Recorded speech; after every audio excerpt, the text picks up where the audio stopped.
breaking down the deals, data, and disruption shaping global markets. You're listening to The Daily Ledger with Dennis Sert.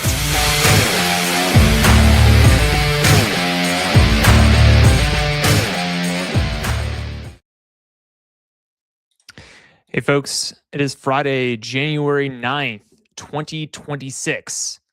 You're listening to The Daily Ledger Show, and I am your host, Dennis Sert. Great to be here with you today.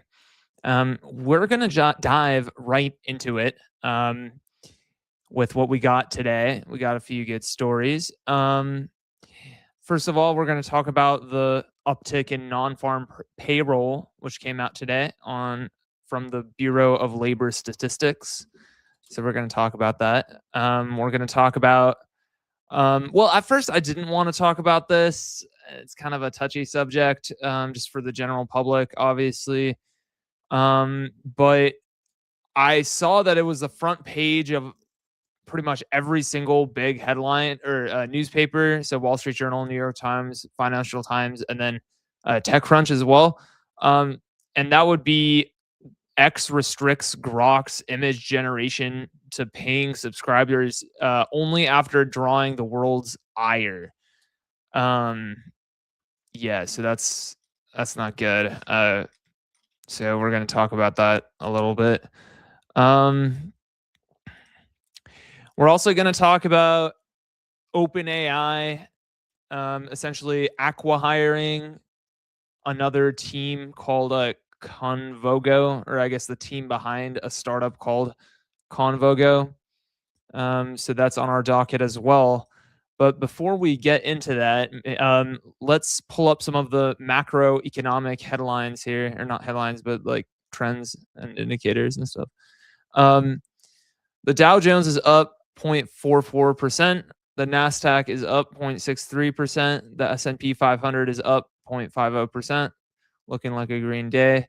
And Bitcoin is up 0.84%, up to 91,439. Looking good. Before we talk about our major stories today, make sure you download Byte AI Market Analysis, which is basically a financial co-pilot that tells you when you should enter and exit the stock market for any of your given stocks in your portfolio. It does it based off of technical indicator analysis like the RSI curve, Bollinger Bands, and MECD/signal curve, or how economists trade based off of math, as well as the news sentiment for that particular stock. And it's basically like an amalgamation of those two things that the AI puts together with a little bit of secret sauce, and then it tells you whether it's underbought, overbought, or neutral. So that's how it works, and make sure you download it off the App Store. I use it every morning. Of course, it's not a financial advisor, neither am I, and past success does not indicate future results, but it's a great tool. And as I said just now, I use it every day, so make sure you use it too. Okay, so the U.S. Bureau of Labor Statistics today basically released this employment situation summary. Looks like non-farm payroll employment went up by 50,000 jobs, I guess, which is good. Unemployment rate stayed pretty much the same at 4.4%. So from what I understand, economists were waiting for about 76,000 jobs. So it kind of was shy of that. And I think it also missed, it was a slight downturn from November's 56,000 gain. So it was still a gain, but marginally lower than November. November was 56K, and this time it was 50K of an increase in non-farm payroll. So that's kind of cool, I guess. So yeah, it talks about that here too on the New York Times. Healthcare and social assistance accounted for virtually all private sector job growth in 2025. 713K of the 733K. Okay. Yeah. Yeah, so we're not going to spend too much time on this. X restricts Grok's image generation to paying subscribers only after drawing the world's ire. Yeah, so for the past 2 weeks, XAI has released an ability for Grok to like quote, put bikinis on just pretty much any image. And yeah, so he's kind of done that with like himself, for instance, and he's turned that into like kind of a joke and stuff. But yeah, it's definitely caught the attention of the big like players here, Financial Times, New York Times.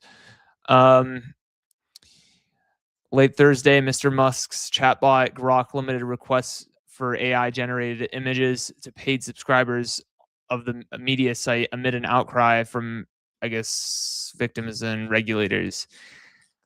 Yeah, I mean, this isn't looking too good. I think they need to, I think Elon, and I'm a fan of him, but you can't have this happen. It's not a good look. So yeah, I'm gonna leave it there.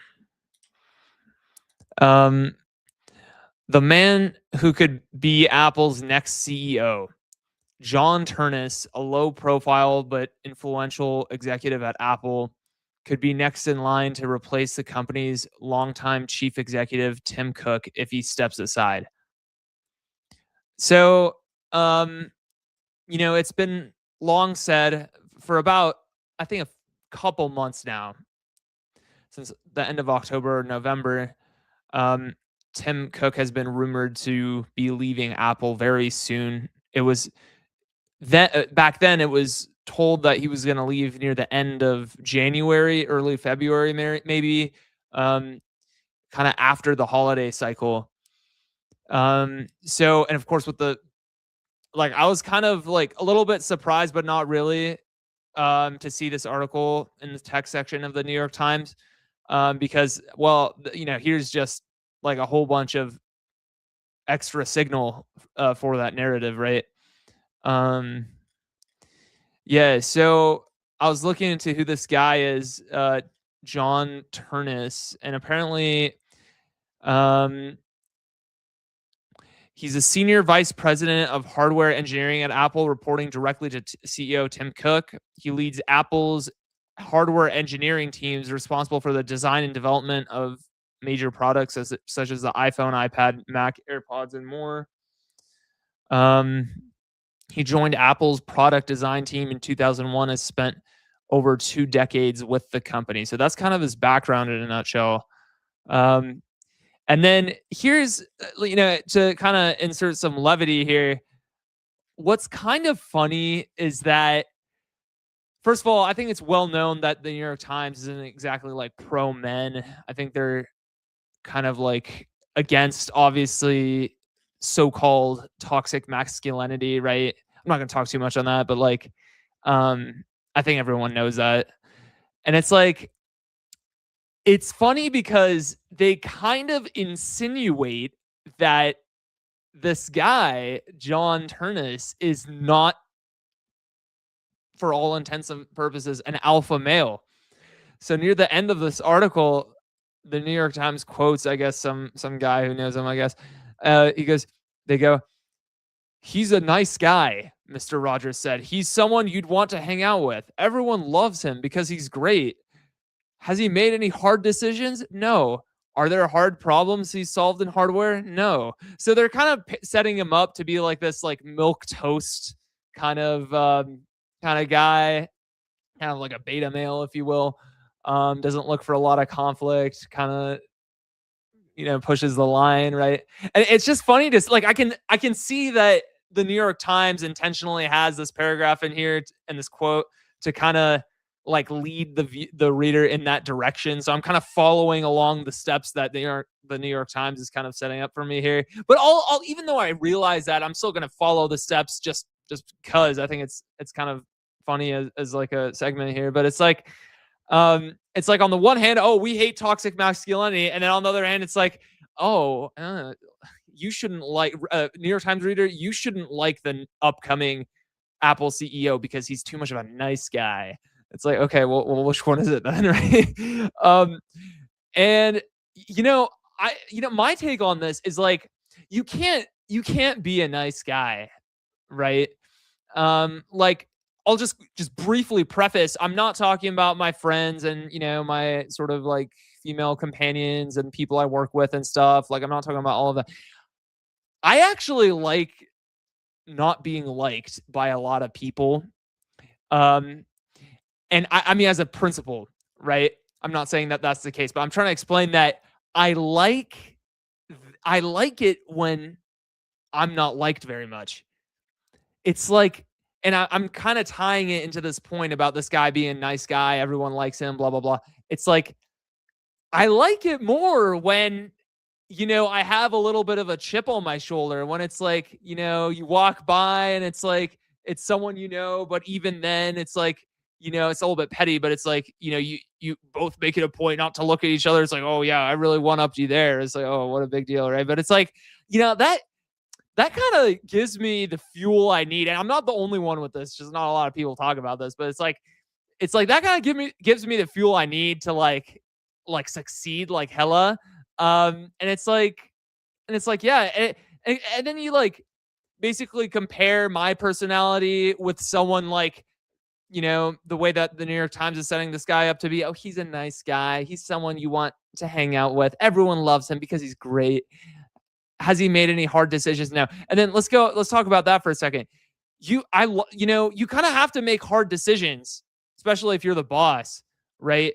You're going to make decisions that other people aren't going to like.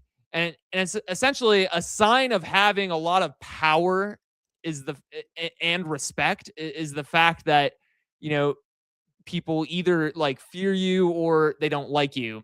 And so, my philosophy on that kind of stems from that idea a little bit. But it's like, this guy doesn't get it clearly. You know what I mean? Like if this, let me put it like this. If this was ever said about me, I would have to seriously rethink my position and be like, am I in maybe my career choices and be like, am I doing the right thing? Like, where did I go wrong? And I mean that like 100% unironically, right? So yeah, so that's kind of my take on John Turnus. We'll have to find out more about him, right? Because again, we're I'm kind of getting my hands dirty with the exact thought process that the New York Times wants me to think in this article, but we'll have to continue monitoring, right? Okay. OpenAI to acquire the team behind executive coaching AI tool Convogo. OpenAI is kicking off the new year with yet another acquisition hire. The AI giant is acquiring the team behind Convogo, a business software platform that helps executive coaches, consultants, talent leaders, and HR teams automate and improve leadership assessments and feedback reporting. Yeah, this is cool and everything. My take on this is like, it's another all stock acquisition, right? And it's like, oh, here we go. OpenAI, like, not to dig, like, and this isn't really as a dig at OpenAI, but it's like they did a deal not too long ago, just like a month ago with Disney. It wasn't an acquisition, it was just a deal, but it was an all stock deal. It's like they're just dishing out stock left and right. Oh, you get some stock, you get some stock, and you get some stock, right? It's like, okay. And it's like, in general, if you're a startup founder, my take on this is like, I absolutely hate like all stock acquisitions just as a concept, because it's like, what have you really gained? Like, yeah, okay, you get like, I guess some, significant stock at a bigger company. And it's like, I guess you can sell off your secondaries when you need to or whatever. But it's like, aside from that, right, it takes a little bit more hassle. Otherwise, like, you could, because the alternative is an all cash acquisition and you just sit back and then watch the ACH transfer hit the bank and then clear, right? Otherwise, I have to wait till the next, Series A, B, C, whatever, and then wait for an interested investor and then see if like the company's right of repurchase is going to kick in. And if it does, and they buy it. And if it doesn't, then some other investor buys it as a secondary. It's like, okay, who wants to deal with any of that? Nobody. I want an all cash acquisition. You know what I mean? Just as a philosophy.